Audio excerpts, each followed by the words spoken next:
حالیہ سیلاب نے جہاں تحصیل پروا کی کئی بستیوں کی بستیاں اجاڑ کر رکھ دیں، وہیں سیلاب کی بے رحم موجیں تحصیل پروا کی ہریالی کو بھی اپنے ساتھ بہا کر لے گئیں۔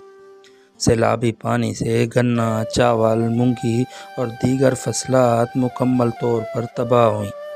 رہی صحیح کسر چشمہ رائٹ بینک کینال کی مرمتی میں تاخیر نے نکال کر رکھ دی۔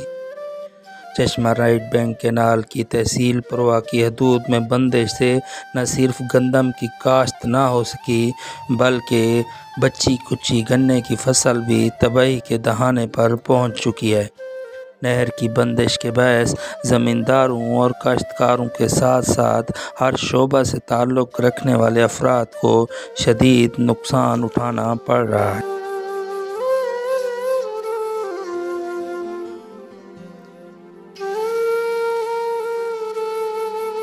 لیکن شومی قسمت کے ہماری CRBC کینال جو کہ تحصیل پروا کو سیراب کرتی ہے، اس پر کام اس وقت تک کوئی شروع نہیں ہو سکا۔ عملی طور پر خالی لالی پاپ دیے گئے۔ میں سیاست سے اور گروپ بندی سے بالاتار ہو کر کہتا ہوں کہ اس وقت ہماری تحصیل تباہ ہوئی پڑی ہے، ہماری فصلیں نہیں ہیں اور ہماری تحصیل میں قحط سالی پڑنے کا بھی اندیشہ ہے۔ پینے کا پانی بھی نہیں ہے، فصلوں کے لیے پانی بھی نہیں ہے۔ جمعہ شریف ہیڈ سے لے کر رمک کے ہیڈ تک ہماری نہر کی بحالی پر ابھی تک کوئی کام نہیں ہوا، جس کے لیے ہم آئندہ کا لائحہ عمل انشاءاللہ 1-2 دن میں طے کر رہے ہیں اور اپنے زمینداروں کو احتجاج کے لیے بھی اکٹھا کر رہے ہیں، اور آئندہ کا جو بھی لائحہ عمل ہوگا وہ مشاورت سے تمام سیاسی گروپوں سے اور سیاست سے بالاتار ہو کر کریں گے، اور کیونکہ یہ ہمارے مستقبل کا مسئلہ ہے اور ہمارے تمام لوگوں کا فائنانشلی پرابلم ہے۔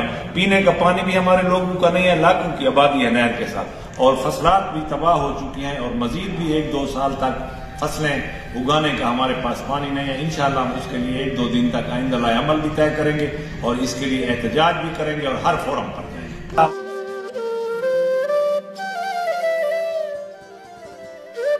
سیاسی نمائندگان اور سرکاری افسران کی جانب سے نہر کی مرمت کے دعوے اور وعدے کیے گئے، لیکن انتہائی افسوسناک امر یہ ہے کہ نہر کی مرمت کا کام صرف جمعہ شریف ہیڈ تک ہی محدود ہے۔